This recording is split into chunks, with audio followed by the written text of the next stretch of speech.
Madayaw na adlaw, biko ba ang hanap mo? Simpleng loto pero sobrang sarap. Ito na yon ang recipe na to.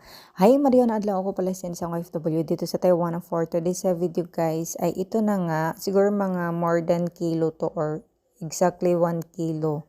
And then isang can na gata, margarine at calamansi sugar. Tansyahan ko lang to kasi nga yung ano ko dito is yung panglasa ko talaga at na-achieve ko talaga yun guys. Sobrang simple lang naman nito lutuin tapos dapat yung bigas mo since na parang rice cooker yung niluto ko, I mean steam siya.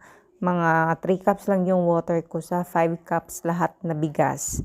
And then ito na lahat guys, inhalo-halo lang ng maayos hanggang sa kanya na yung consistency ng ano ba tawag dyan, latik man to sa amin. And dinihalo ng maayos at guys, sobrang bango niyan, promise, 100% mabango dahil sa margarine at calamansi. Then simmer ko lang siya sa mahinang apoy ng siguro mga 15 to 20 minutes para magkaroon ng ganito yung dukot, gano'n.